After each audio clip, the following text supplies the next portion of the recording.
Peppermint. There was already garlic. That was made by the Egyptian. But we know that by the Egyptian history, that those people were a little bit confused because they were a product also of hybridization and cross-pollination. Uneven yoke.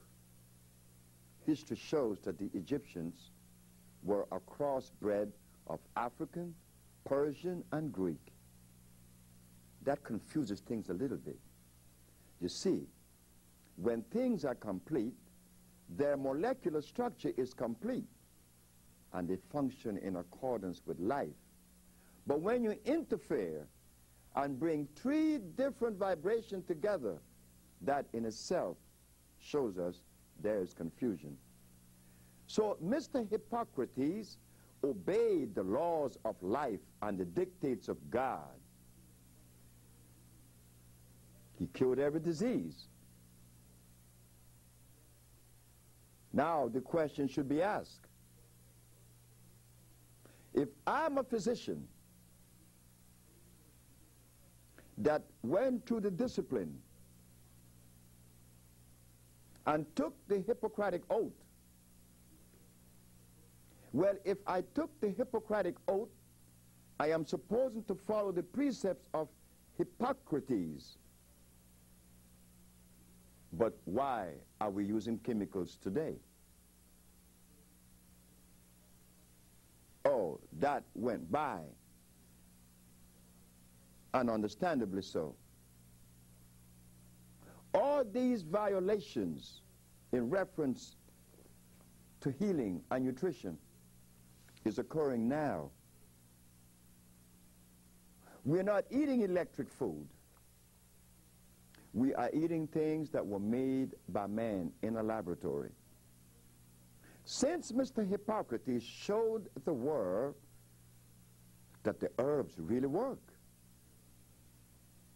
that particular modality of philosophy perspective continued until the year of 1729 by Mr. Claudio Galeno. He is considered to be the last of the natural scientists, and that is a fact.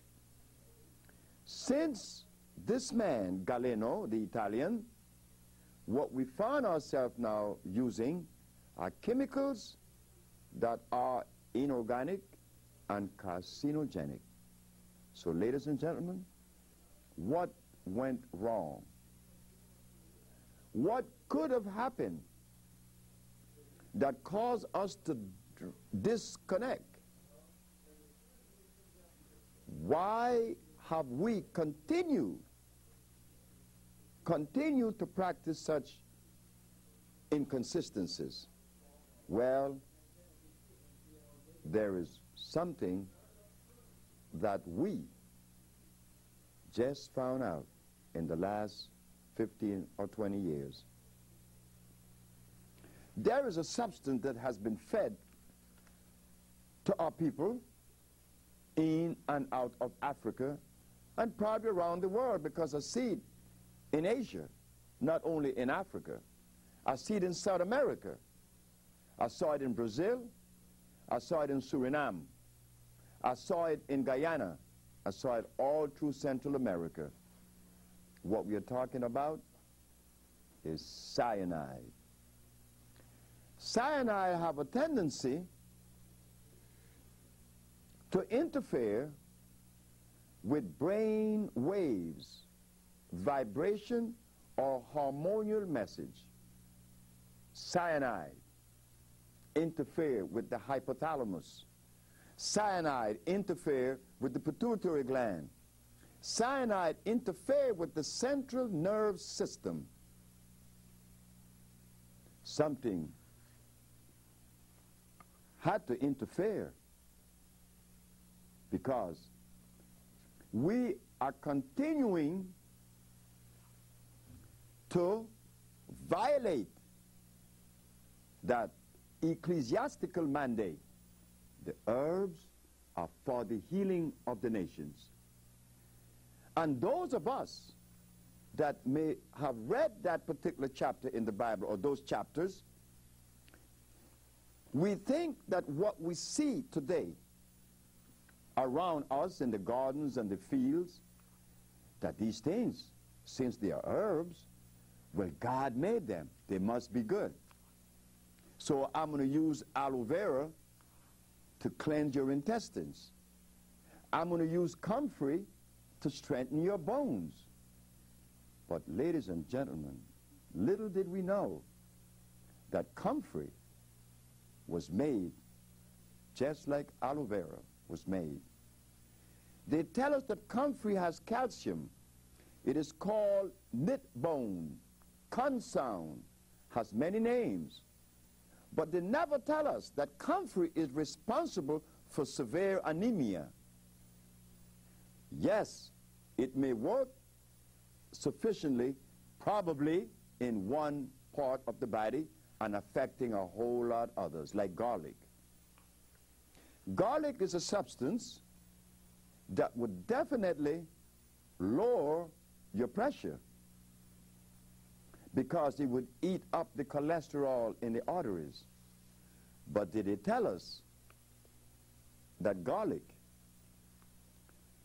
not only does it remove the plaque or the cholesterol, it eats the membrane, because garlic is unstable. It is another product that was made by man through the process of hybridization and cross-pollination. Garlic is a poison. Garlic has an oxide known as the oxide of allyl. This is why when you put garlic on a knife and you cut someone, the wound would never heal.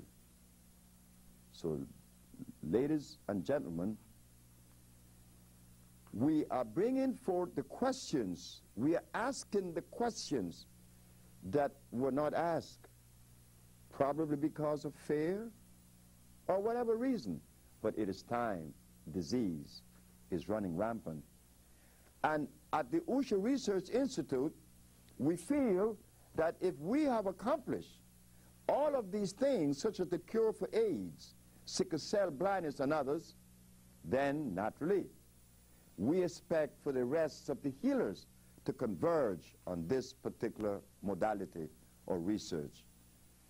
And it's not forthcoming, so humanity will suffer a little bit longer. So we want now for you to understand that we are separating that which is hybrid from that which is natural. And thank you very much, and we will come to the next segment.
Now we'll enter this other zone, a zone that was of most importance.